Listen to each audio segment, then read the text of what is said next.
Whether it's for training, for live events, or just a conversation piece for your backyard, a pro wrestling ring is a large investment. How large? I'm glad you asked.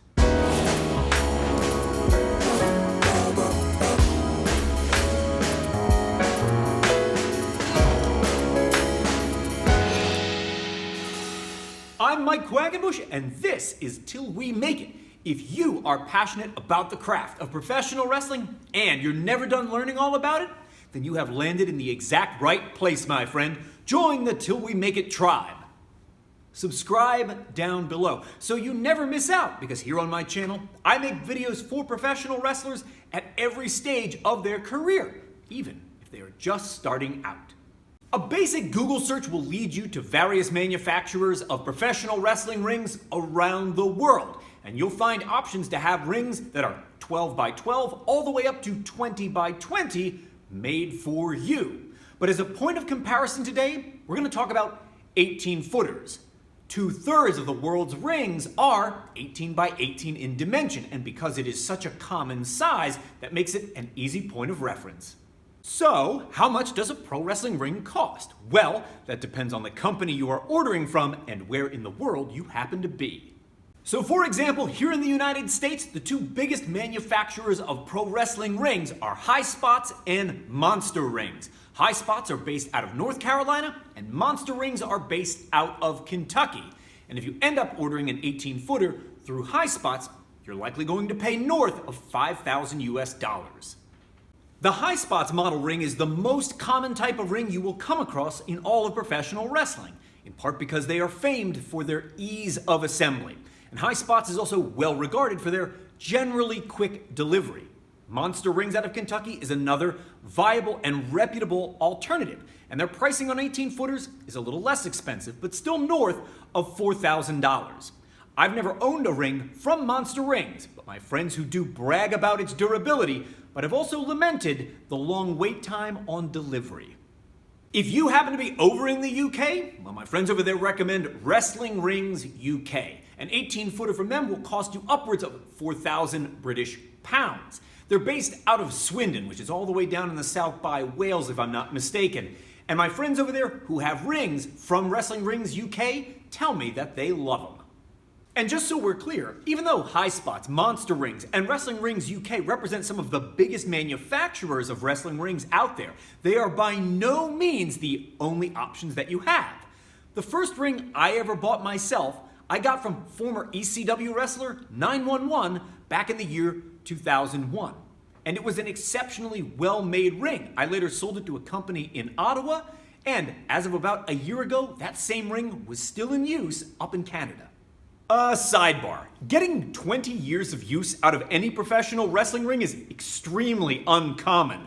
In my experience, both renting and owning several rings throughout the decades, 5 years of use is pretty good, and 8 years of use is exemplary.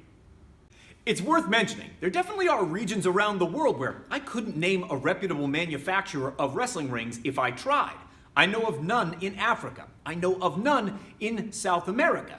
And if you need to have a ring shipped to you on a boat, then be prepared to incur additional freight costs. An 18-footer weighs about 3,000 pounds. That's roughly 1,800 kilograms.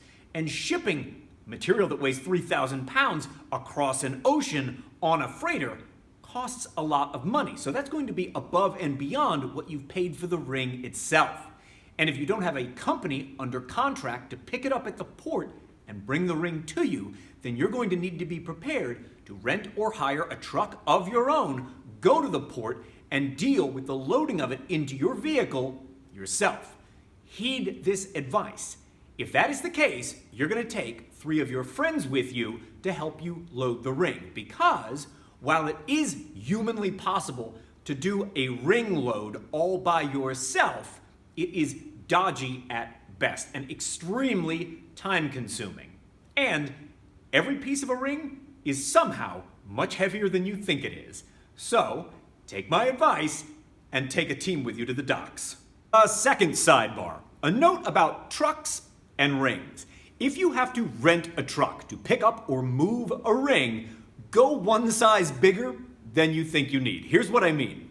Here in the United States, you can find box trucks that are 18-footers. And of course, there are 18-foot rings. They're quite common, so it sounds like that would be a perfect match, right? You could put the 18-foot ring materials right into the back of an 18-foot box truck.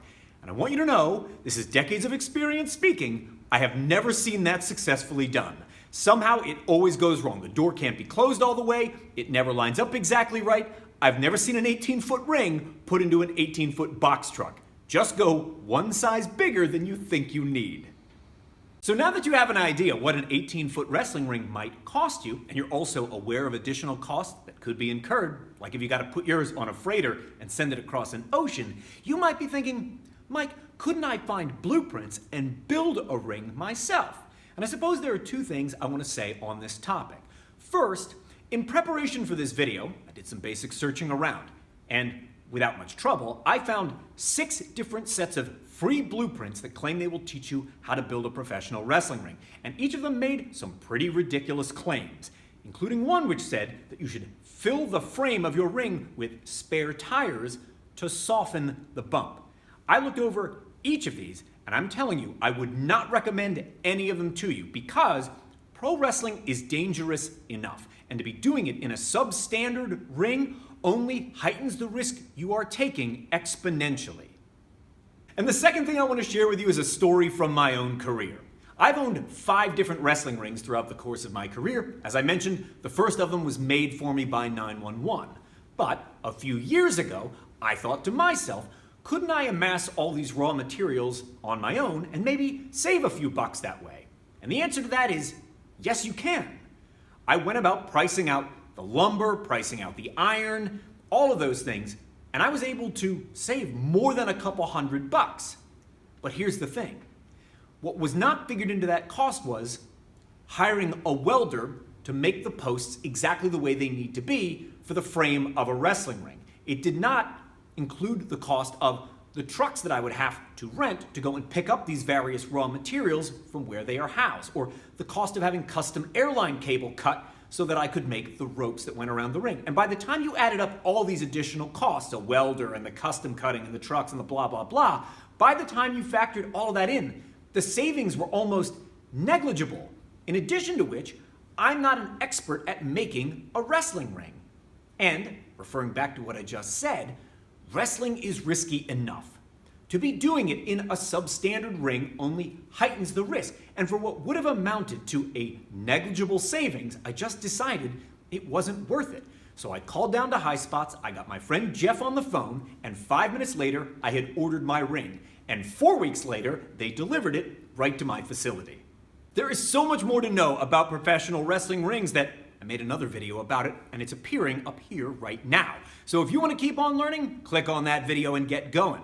Or if you'd like to unlock tons of exclusives you won't find anywhere else and take your game to the next level, follow this link to my Patreon.